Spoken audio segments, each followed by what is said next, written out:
Hi guys, it's Narelle Cook from Canine Pharmaceuticals, and welcome to another week of Thursday's Thoughts. This is where I share bite-sized pieces of scientific information that I find interesting, and I hope you do too. We're looking at cancer again. So earlier in the month, we looked at the connection between the current standard canine diet, aka kibble, and that linked to cancer. So today I'm just putting another piece of the puzzle in, and we're looking at obesity and its role in cancer in our dogs. So this paper was published in 2022 in Frontiers in Veterinary Science Journal, the title of which, Obesity, Inflammation and Cancer in Dogs, Review and Perspectives. Because unfortunately, obesity is now the most common nutritional disease in dogs. And, we've seen human overweight and obesity rates, really increase over the last couple of decades. And a similar trend, unfortunately, is happening with our dogs as well.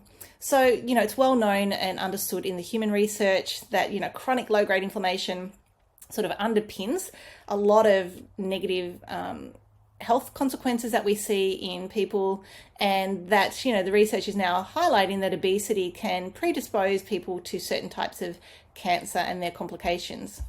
Lots of studies have been done, sort of figuring out the prevalence of overweight and obesity in our dogs.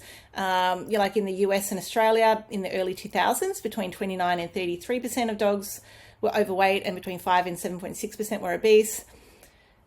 Brazil and Japan, between 25 and nearly 40% were overweight. In Spain and China, between 40 and nearly 45% of dogs were overweight.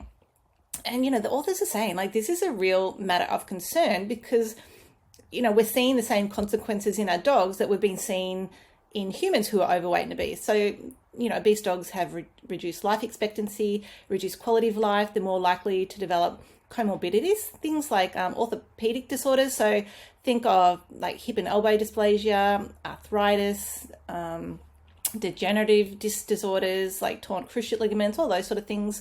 They're more prone to cardiovascular disease, respiratory issues, insulin resistance, and specific types of cancer. So something you may not ever think about is fat tissue is not just some inert part of your body that just sits there doing nothing. So fat tissue, or adipose tissue, it's an endocrine organ, and because of this, it's metabolically active. So it's producing hormones and cytokine that help to regulate all these different physiological functions in the body, such as appetite, the immune system, inflammatory responses, glucose and fat metabolism, etc.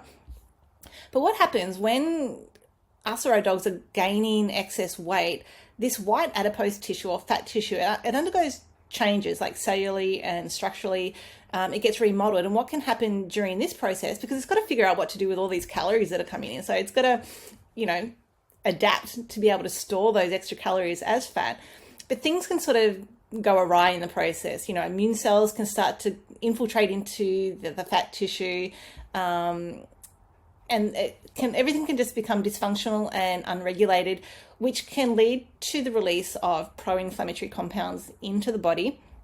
So the authors are saying here, obesity results in a chronic low-grade inflammatory state, which is characterized by the abnormal production of adipokines and pro-inflammatory cytokines, dysregulation of the inflammatory signaling cascade, and so forth. And it becomes a vicious cycle. So the more inflammation that's generated, the more immune cells that get stimulated, and then that exacerbates the production and secretion of more inflammatory compounds, and, around and around it goes. So in human medicine, there is solid evidence that correlates obesity with the development of 13 types of cancers. And there's different mechanisms of action for, why they think this occurs. One being that inflammation creates a microenvironment in the body that tumors love, and it sort of allows them to get established and grow.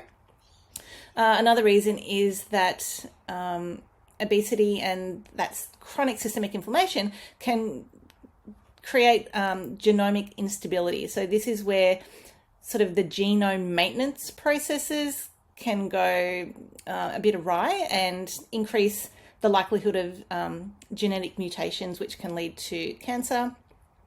And inflammation also has the potential to silence tumor suppressor genes. So those genes that are there to protect us and suppress tumor growth, inflammation can switch them off.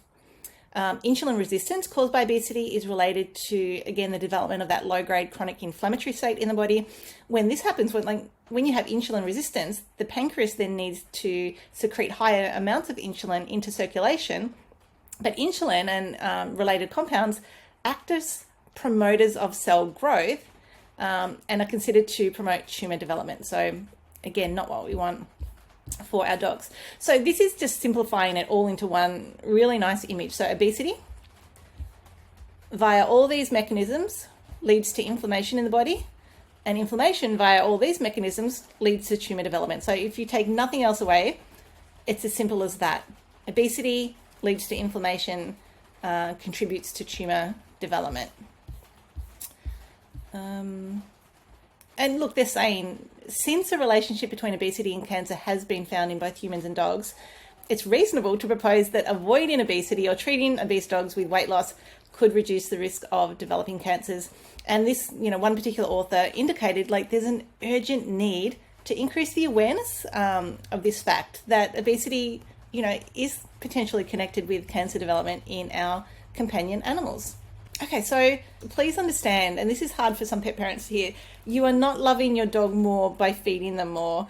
It's actually the opposite. So if you want your dog to live a long and healthy life, you need to sit back and have a look at what you're currently doing and how you may potentially be contributing to the situation. And, in some families and households, it's really challenging because, you might be super responsible in maintaining the diet to where it should be, but then you've got other family members who are sneaking treats and giving other food items that you may not be aware of.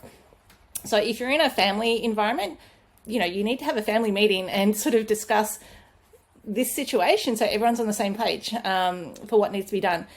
If you're not sure how to approach a weight loss diet for your dog, because it does need to be done slowly and gradually, you don't want to just cut your dog's meals in half and have them feel like they're starving. That's not fair on them. So there's definitely a process to that. And if you're not sure, please email us at info@canineseuticals.com.au and we can definitely help you with that via the consultation service, which you can read about on the website, canineseuticals.com.au. Something else to consider is adding in a product like the Gut Protect. So psyllium, which is in the Gut Protect, has been shown in the human research to significantly reduce feelings of hunger and because of that, to significantly reduce calorie intake in people. So, as you're starting to reduce your dog's meal sizes, adding in some Gut Protect may help them feel a little bit fuller for longer and a bit happier, so you don't see those sad puppy eyes wanting more food. But look, if this is something that you're experiencing, let me know in the comments. So yeah, thank you for another week of Thursday's Thoughts, and I'll see you next week.